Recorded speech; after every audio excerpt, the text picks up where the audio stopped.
네, 가정에서 함께하는 새벽 예배 11월 11일 금요일입니다. 온라인으로 함께하시는 여러분을 환영하고 축복합니다. 이제 새 찬송가 435장 나의 영원하신 기업 통일 찬송가 492장을 부르면서 시작합니다.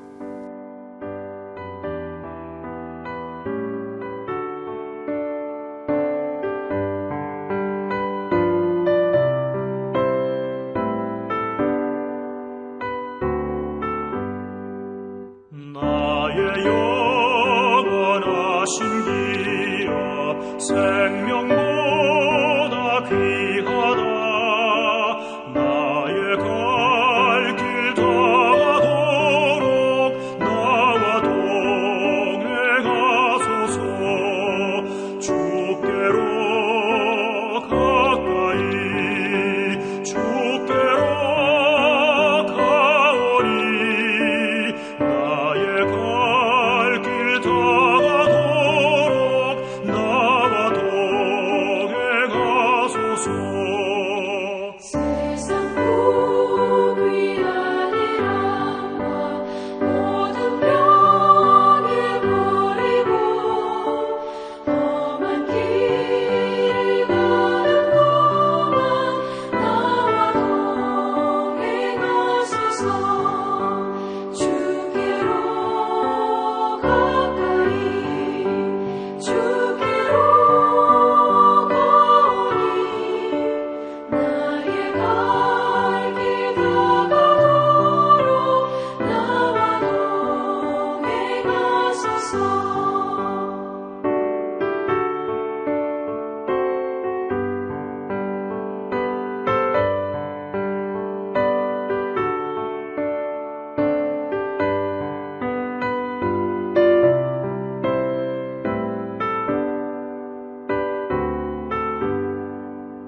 어둠 몰짝 지나가며 험한 바다 건너서 천국문에 이르도록 나와 동행하소서. 주께로 가까이 주께로 가오리. 나의 갈 길 다가도록 나와 동행하소서.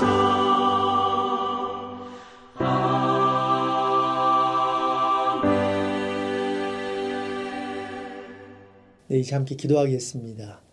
거룩하신 하나님 아버지, 오늘도 귀한 하루를 이렇게 허락해 주심을 감사드립니다. 새벽을 깨우며 주님 앞에 나왔습니다. 하나님, 오늘도 말씀을 주시고 무엇보다도 오늘 기도 제목은 경제적인 필요에 따라 우리 하나님께서 여기까지 채워주셨는데 앞으로도 채워주실 줄로 믿습니다. 경제가 풀리지 않고 이제 포스트 팬데믹 이 시점에서 뉴 놀멀 시대를 살고 있습니다. 내년에 참 여러 가지 좀 걱정되는 부분도 있는데 하나님, 경기가 더 나빠지지 않도록 하나님께서 우리 먹고 사는데 또 어려움 없도록 하나님께서 또 만나를 내려주실 줄로 믿습니다. 매출하기를 허락해 주실 줄로 믿습니다. 늘 하늘 자원으로 살아가는 저희들 되게 하여 주시고 이 세상에 있고 없고 이것에 따라서 우리의 마음이 휘둘리지 않도록 오늘도 우리의 마음과 생각을 그리스도 예수 안에서 주님께서 지켜주시기를 기도드립니다. 이제 하나님의 말씀을 읽고 또 하나님의 말씀을 듣겠습니다. 함께해 주시고 우리에게 말씀을 주십시오. 존귀하신 예수 그리스도의 이름으로 기도드립니다. 아멘. 오늘 주시는 말씀은 창세기 46장 1절에서 7절입니다. 이스라엘이 모든 소유를 이끌고 떠나 부엘세바에 이르러 그의 아버지 이삭의 하나님께 희생 제사를 드리니 그 밤에 하나님이 이상 중에 이스라엘에게 나타나 이르시되 야곱아 야곱아 하시는지라. 야곱이 이르되 내가 여기 있나이다 하매 하나님이 이르시되 나는 하나님이라. 내 아버지의 하나님이니 애굽으로 내려가기를 두려워하지 말라. 내가 거기서 너로 큰 민족을 이루게 하리라. 내가 너와 함께 애굽으로 내려가겠고 반드시 너를 인도하여 다시 올라올 것이며 요셉이 그의 손으로 내 눈을 감기리라 하셨더라. 야곱이 브엘세바에서 떠날 새 이스라엘의 아들들이 바로가 그를 태우려고 보낸 수레에 자기들의 아버지 야곱과 자기들의 처자들을 태우고 그들의 가축과 가나안 땅에서 얻은 재물을 이끌었으며 야곱과 그의 자손들이 다 함께 애굽으로 갔더라. 이와 같이 야곱이 그 아들들과 손자들과 딸들과 손녀들 곧 그의 모든 자손을 데리고 애굽으로 갔더라. 본문은 야곱과 그의 온 가족이 애굽으로 이주하는 내용을 담고 있는데요. 창세기를 마무리하면서 우린 야곱의 파란만장했던 삶의 최후를 목격하게 됩니다. 그의 삶을 잠깐 살펴보면요. 야곱은 75세쯤에 장자 축복 탈취 사건이 있었지요. 그래서 그 사건으로 인해서 형 에서의 보복을 피해 고향을 떠나게 됩니다. 그리고는 밧담 아람에 있는 외삼촌 라반에게로 가서 그곳에서 약 20년 동안을 살아야 했습니다. 그 후 야곱은 가나안 땅으로 다시 돌아왔지만 거기서도 이곳 저곳을 돌아다녀야만 했었지요. 방황하고 유랑하는 그런 삶이었습니다. 이만큼 옮겨 다녔으면 이제 노후를 준비하며 삶이 안정되어야 하는데요. 오늘 본문에서 볼 수 있듯이 또다시 물설고 낯설은 애굽 땅으로 이주를 하게 된 것입니다. 이 같은 야곱의 나그네 생애는 세상에서의 성도의 삶을 보여주는 예표가 되기도 합니다. 노래로도 많이 표현되었듯이요. 세상에서의 우리 삶은 마치 나그네 인생길과 같습니다. 인생은 나그네 길이고 왔다가 가는 길이기에 너무 정을 두면 안 된다는 교훈을 우린 늘 받습니다. 최근에 한국에 잠깐 다녀왔는데요. 비행기를 탈 경우 가끔 특정한 장소에 내려서 비행기를 갈아타는 경우가 종종 생깁니다. 한국말로는 경유라는 단어로 사용되지만 영어로는 두 종류로 나누어 사용된다고 하네요. 24시간 미만으로 정차하는 경우는 레이오버이라고 하고 24시간 이상 정차하는 경우 스톱오버이라고 구분해서 사용하기도 하는데요. 잠깐 내려서 거쳐 지나가는 것으로 볼 때 큰 차이는 없고요. 시간의 차이만 있을 뿐입니다. 우리의 삶을 비행기 여행과 이렇게 빗대어 생각해 볼 때 우리 모두는 이생이라고 하는 이 땅의 삶에서 영생이라고 하는 천국의 삶으로 경유하는 것으로 볼 수 있는데요. 그것이 누구에게는 짧은 레이오버이 될 수 있고요. 조금은 시간이 요구되는 스톱오버가 될 수도 있겠지만 잠깐 내려서 스테이하고 떠난다는 점에서는 큰 차이가 없는 것 같습니다. 누구는 짧은 인생을 살다가 영원한 나라로 가기도 하고 누구는 상대적으로 긴 인생을 살다가 떠나기도 하지요. 야곱은 이제 바로왕 앞에 서게 될 나이 130세를 지내면서 자기의 인생을 창세기 47장 9절에 다음과 같이 설명합니다.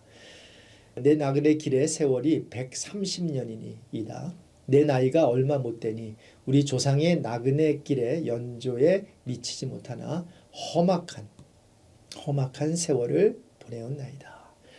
험악한 세월을 보내었다고 고백하는데요. 여기서 험악한으로 번역된 히브리어는 일반적으로 나쁘다로 번역되는 말이기도 하지만 훨씬 더 광범위한 의미를 가지고 있습니다. 라라는 이 단어는 여러 가지 고통을 가리킬 때도 사용되지만요. 도덕적으로나 신앙적으로 하나님의 뜻에 배치되는 행위를 가리킬 때도 쓰이는 단어입니다. 즉 야곱은 바로 이런 단어를 사용하면서요. 자신의 삶이 육체적으로나 정신적으로 매우 고통스러웠을 뿐 아니라 하나님의 뜻에 어긋나는 경우도 많았음을 바로왕 앞에서 고백하고 있는 것으로 우리는 볼 수 있습니다. 야곱은 성공이란 목표를 향하여 일평생을 달려온 사람입니다. 하지만 그의 인생은 결코 성공적인 삶이 아니었지요. 오히려 그 반대인 험악한 것이었음을 그 모든 세월을 보내고 나서야 그는 알 수 있었던 것입니다. 이처럼 야곱이 험악한 삶을 산 근본적인 이유가 무엇이었을까요? 그가 하나님의 뜻에 불순종했기 때문에 생겨난 결과들이었습니다. 즉 야곱이 그의 삶을 자신의 욕망대로 이끌려고 하면 할수록 그의 삶은 그만큼 더 험악한 삶이 되었던 것을 우린 성경을 통해 알 수 있습니다. 그런 의미에서 바로 왕 앞에서의 야곱의 고백은 하나님께서 의도하신 본연의 삶과 가장 근접한 형태로 영위될 때에만 우리의 삶은 가장 아름다운 삶, 형통한 삶이 될 수 있음을 우리에게 확인시켜 줍니다. 야곱 가족의 애굽 이주는 큰 결단이 아닐 수 없었습니다. 이미 말씀드린 대로 그의 나이 130세였고요. 유랑자의 생활을 할 만큼 한 상태에서 또다시 낯선 땅으로 이주하는 것은 간단한 일이 절대로 아닙니다. 그래서 야곱은 무엇을 합니까? 먼저 브엘세바라고 하는 이스라엘 최남단에 위치한 장소에 도착해서 하나님께 제사, 즉 예배를 드립니다. 오늘 본문 1절인데요. 이스라엘이 모든 소유를 이끌고 떠나 브엘세바에 이르러 그의 아버지 이삭의 하나님께 희생 제사를 드리니. 그렇습니다. 앞이 캄캄할 때 쉽지 않은 인생의 여정길에서 성도가 할 수 있는 최상의 일이 무엇일까요? 네, 바로 예배입니다. 하나님께 영적인 제사를 드리는 것입니다. 예배의 대상인 하나님을 바라보며 그분께 경배를 드리십시오. 놀라운 일이 생길 것입니다. 자, 이렇게 하나님께 제사를 드린 야곱에게 어떤 일이 일어납니까? 하나님의 말씀이 임하게 되지요. 2절과 3절입니다. 그 밤에 하나님이 이상 중에 이스라엘에게 나타나 이르시되 야곱아 야곱아 하시는지라. 야곱이 이르되 내가 여기 있나이다 하매 하나님이 이르시되 나는 하나님이라 내 아버지의 하나님이니 애굽으로 내려가기를 두려워하지 말라.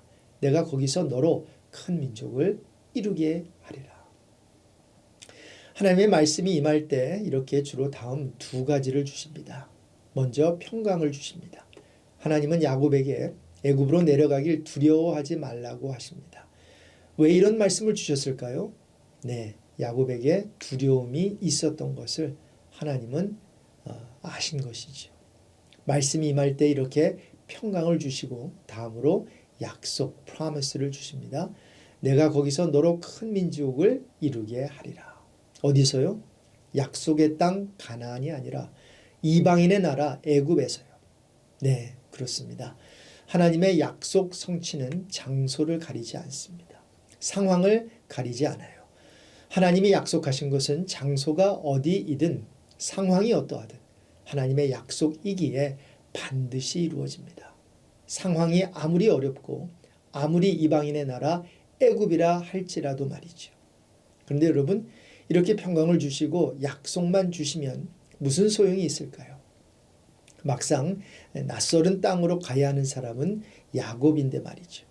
그래서 하나님은 4절에 이런 말씀을 야곱에게 주세요.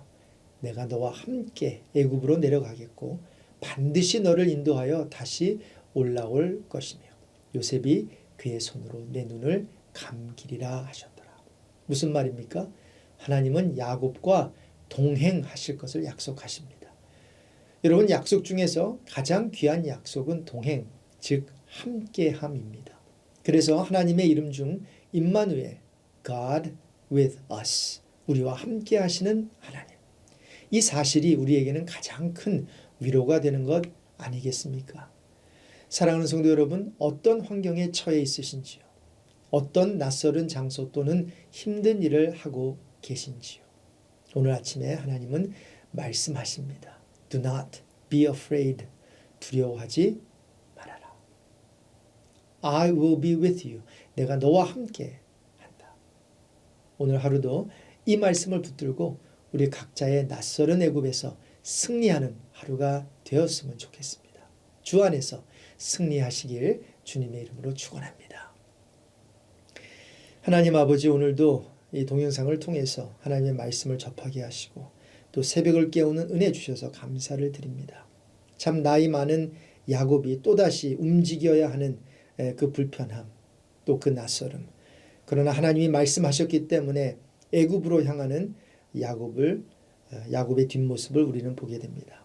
하나님 아버지, 우리가 이 땅에 살면서 우리도 레이오버 내지는 스탑오버를 하면서 거쳐가야 되는 이러한 어떤 인생인데, 하나님, 여기에 삶이 하루이든 10년이든 100년이든 어차피 지나가야 하는 그러한 길이기에 하나님 여기에 너무 정을 두거나 너무 여기서 힘든 일이 있다고 낭망하는 것이 아니라 하나님 이것도 또한 지나가리라 하는 믿음을 가지고 하나님이 지시하시는 그곳으로 오늘도 한 발짝 두 발짝 걸어가는 저희들 되게 해 주십시오. 오늘도 두려워하지 말라고 내가 너와 함께 하겠다고 약속의 말씀을 주시니 감사합니다. 우리 성도들 가운데 힘든 상황 또 어려운 그러한 여건 가운데 있는 분들이 있으면 우리 주님 함께 해주시고 참 삶은 또 상황은 변하지 않을지라도 그 상황 속에 우리 하나님 함께 하시면 넉넉히 그 어려움을 우리가 지나갈 수 있음을 믿습니다. 감당할 수 있음을 믿습니다. 그런 능력과 그런 힘을 오늘도 제공해 주실 줄 믿고 우리를 사랑해 주셔서 십자가에 돌아가 주신 존귀하신 예수 그리스도의 이름으로 기도드립니다. 아멘. 네, 이제 함께 또 여러분의 각자 있는 자리에 나가셔서 기도하시고 주님만 바라보시는 복된 하루 되시길 바랍니다. 샬롬.